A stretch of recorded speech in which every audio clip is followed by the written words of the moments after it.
Hello dear student, কেমন আছো? I hope প্রত্যেকে শুধু ভালো নয়, ভীষণ ভালো আছো। স্ক্রিনের ওপর শতকরা চ্যাপ্টার একটা অঙ্ক দেখা যাচ্ছে, তাই না?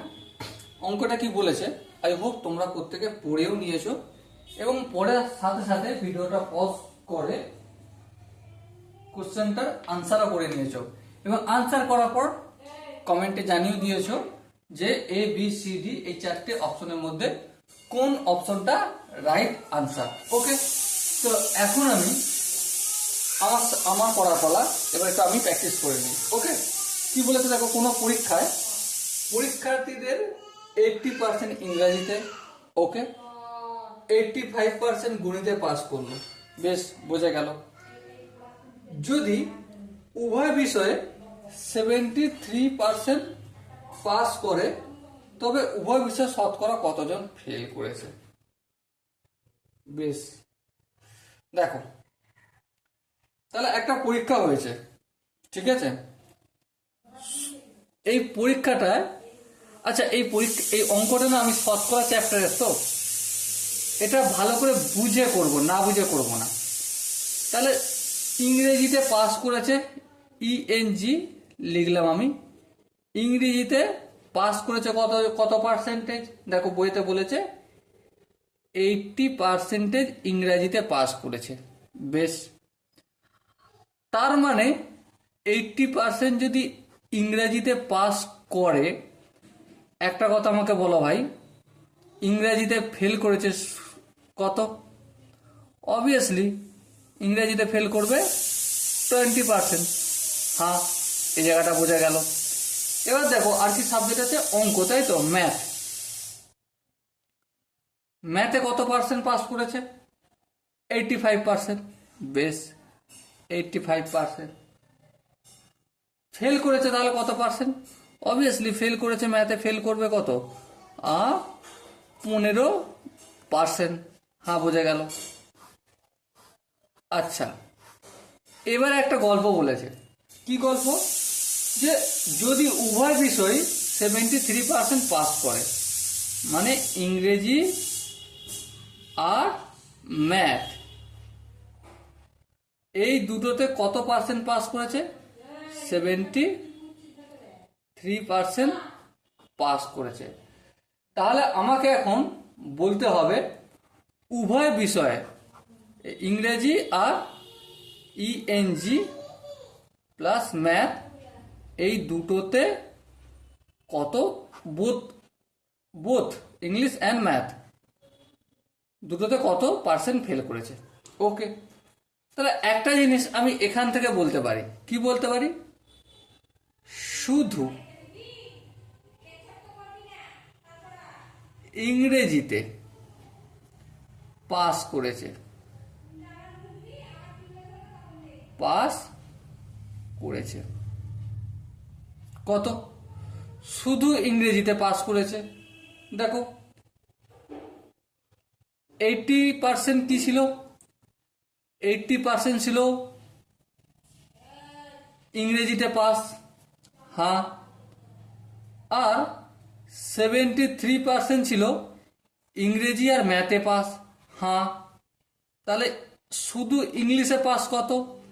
শুধু ইংলিশে পাস 80 মাইনাস 73% সমান কত পাবো? 7% শুধু ইংরেজিতে পাস করেছে।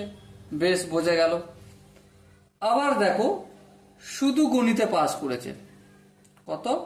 শুধু ম্যাথ পাস করেছে কত? 85% মাইনাস 73% সমান কত পাবো? 12%। হ্যাঁ, ঠিক, এটাও বোঝা গেল। এবার দেখো ফেল করা ছাত্রের সংখ্যা, ফেল করা ছাত্র ইকুয়াল টু পার্সেন্টেজের অঙ্ক, মানে 100 দিয়ে করতে হবে। হ্যাঁ, তাহলে 100 মাইনাস ব্র্যাকেটের মধ্যে এই 7 জন পাস করেছে কিসে? শুধু ইংরেজিতে। বেশ, 12% পাস করেছে কিসে? শুধু ম্যাথে। হ্যাঁ, বেশ, আবার বোথ সাবজেক্টে পাস করেছে কত? 73 জন। তাহলে দেখো 100 থেকে 73 জন ইংরেজি এবং অঙ্কে পাস করেছে। হ্যাঁ ঠিক।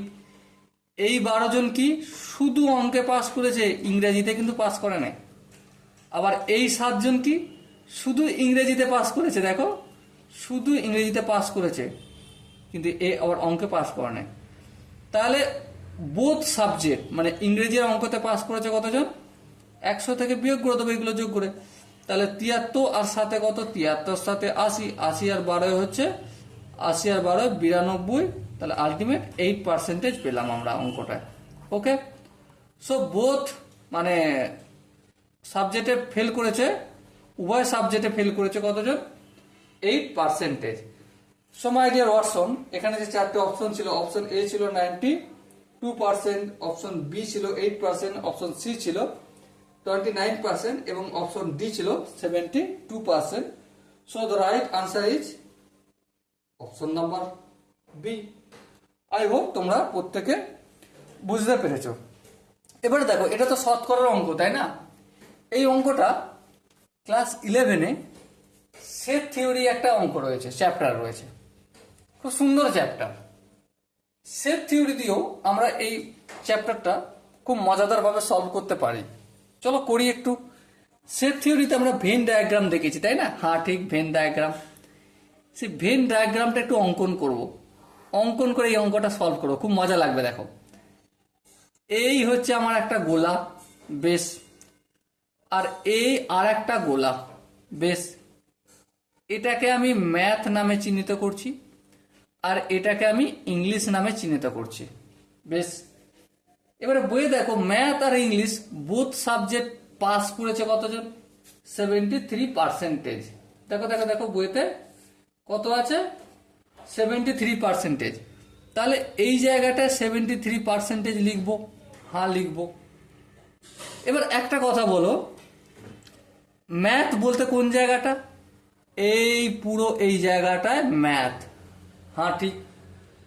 তাহলে ম্যাথে পাস করেছে মানে কিছু লোক আছে যারা শুধু ম্যাথে পাস করেছে, আবার কিছু স্টুডেন্ট আছে যারা ম্যাথ আর ইংলিশে পাস করেছে। হ্যাঁ ঠিক। তাহলে ইংলিশে পাস করলো কতজন? ইংলিশে আর ম্যাথ দুটোতে পাস করলো কতজন? 73%। তাহলে যারা ম্যাথে পাস করেছিল তাদের মধ্যে শুধু ম্যাথে পাস করলো কতজন? তাহলে কতজন ছিল মোট? ম্যাথে ছিল 85। এখানে যদি আমি 12% লিখি, দেখো 12% আর 73%, তাহলে টোটাল কত হলো? 85% ম্যাথে পাস করলো কি করলো না? হ্যাঁ করলো। আবার দেখো, ইংরেজিতে কতজন পাস করেছে? 80%। মন দিয়ে দেখো, এখানে যদি আমি 7% লিখি, মানে শুধু ইংরেজিতে 7%, তাহলে 73% ইংলিশ এবং ম্যাথ, আর 7% শুধু ইংলিশ। তাহলে টোটাল ইংরেজিতে কত পাস হলো? অবভিয়াসলি 80% হয়ে গেল। এবার কোশ্চেনে আমার কি বলেছে? কোশ্চেনে আমার বলেছে বোথ সাবজেক্টে ফেল করেছে। কি বলেছে কোশ্চেনে? বোথ সাবজেক্টে ফেল করেছে। মানে কি? এই যে গোলার ভিতরে যারা রয়েছে তারা সবাই পাস করেছে, তাই না? হ্যাঁ। তাহলে যারা ফেল করেছে তারা এই গোলার বাইরে রয়েছে। হ্যাঁ ঠিক। এবারে আমাকে কি বলে দিয়েছে? এই পুরোটায় 100। হ্যাঁ ঠিক, পুরোটায় যদি 100 হয় তাহলে এখানে দেখো 12 রয়েছে, 73 রয়েছে, 7 রয়েছে। আলটিমেট এই গোলার ভিতরে কতজন রয়েছে? 80% রয়েছে। 73 আর 7 হচ্ছে 80, 80 আর 12 হচ্ছে 92। তাহলে বাইরে কতজন রয়েছে? 8% রয়েছে, তাই না? দেখো পুরোটা কি 100 হয়েছে? হ্যাঁ হয়ে গেছে। সো এইভাবে সেট থিওরির মাধ্যমে এই অঙ্কটা আমরা প্র্যাকটিস করলাম। আই হোপ প্রত্যেকের খুব মজা লেগেছে। আর যদি কারো মনে হয় যে সেট থিওরি আমি শিখবো, প্লেলিস্টে সেট থিওরির তোমরা প্লেলিস্ট পেয়ে যাবে, শিখতে পারো, খুব ভালো লাগবে। ওকে, চলো দেখা হচ্ছে পরের সেশনে। ততক্ষণ পর্যন্ত ভালো থেকো, সুস্থ থেকো এবং জয় হিন্দ।